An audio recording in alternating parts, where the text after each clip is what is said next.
Quem tem pressão alta tem risco de sofrer uma isquemia cerebral, um AVC? Nesse vídeo eu vou conversar contigo sobre o AVC, sobre os sintomas e por que o hipertenso tem risco, sim, de sofrer um AVC isquêmico. Então fica comigo até o final que a gente vai conversar sobre esse assunto que é tão importante. Olá, eu sou a doutora Cíntia Medeiros, sou cardiologista e ecocardiografista e hoje eu quero conversar com vocês sobre essa patologia que é a isquemia cerebral, que é um evento tão catastrófico na vida dos indivíduos. É uma doença que pode ser muito incapacitante. A gente tem pacientes que sofreram isquemia cerebral e não conseguiram recuperar os movimentos das mãos, das pernas, muitas vezes até dos esfíncteres, e ficaram sem poder trabalhar e muitas vezes dependendo da ajuda de outras pessoas, até mesmo para se alimentarem. A isquemia propriamente dita acontece quando a gente não consegue entregar para os neurônios oxigênio, glicose, e aí o paciente vai sofrer com as alterações neurológicas. Eu sei que eu estou entrando aqui na área do neurologista, do neurocirurgião, mas devido ao fato de a isquemia cerebral ser uma emergência médica e necessitar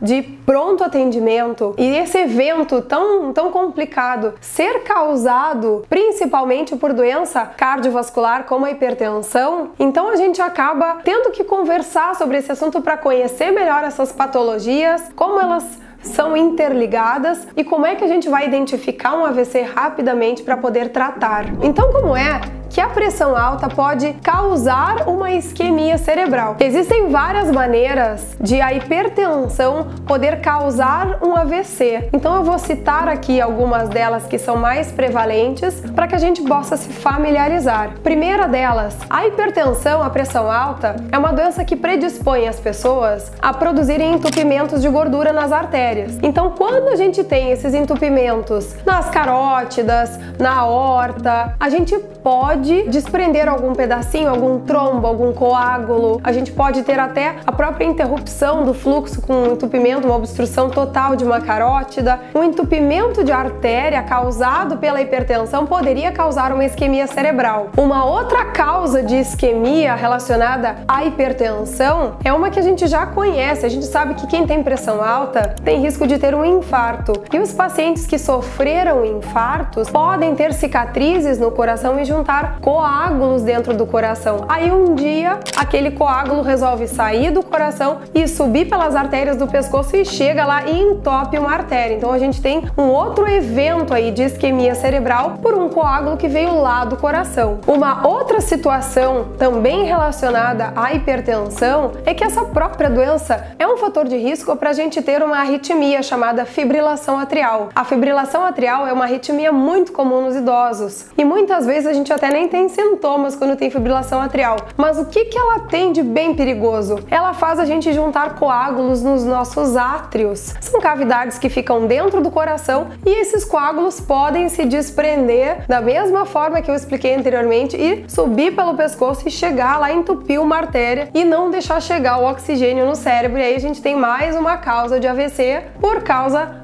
da hipertensão. A gente tem na hipertensão uma doença que a gente diz que é microvascular, que é dos nossos vasinhos bem pequenininhos. Então, assim como a gente pode ter problemas nos rins por causa dessa lesão nos vasos pequenos, a gente também pode ter essas lesões nas artériazinhas e nos vasinhos bem pequenininhos que a gente tem aqui pertinho dos neurônios. Então, a gente também pode ter uma isquemia por causa dessa doença microvascular causada pela pressão alta. Então, como vocês podem perceber, a hipertensão, que é uma doença tratada pelo cardiologista, é uma doença que não pode somente causar um problema de coração, ela pode causar uma doença que a gente diz que é cerebrovascular, incapacitante, muito grave e é também uma das principais causas de morte no mundo inteiro. Quais são os sintomas que uma pessoa apresenta quando ela está tendo um evento deste no cérebro, né? Uma isquemia. Os sintomas, gente, são sintomas neurológicos, então a gente vai ter um comprometimento dos nossos neurônios ou motores, que são os que a gente usa para mexer, então para mexer o braço, para mexer a perna, ou os nervos sensitivos, que são os nervos que nos dão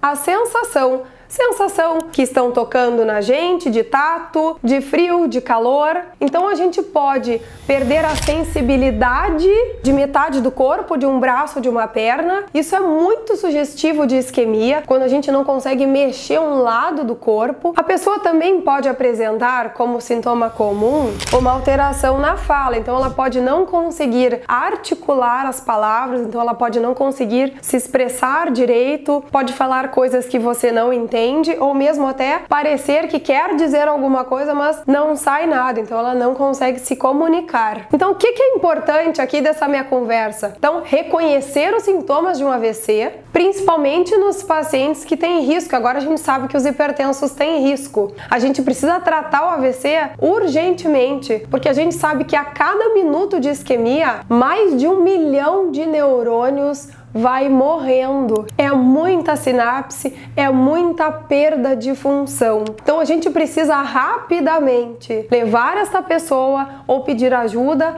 né, chegar no hospital para identificar, fazer esse diagnóstico, para fazer os exames que o paciente precisa e ver se a gente consegue usar um remédio que a gente chama de trombolítico, que vai desobstruir aí uma passagem para o sangue chegar e levar oxigênio e a gente não ter tanta perda assim neuronal.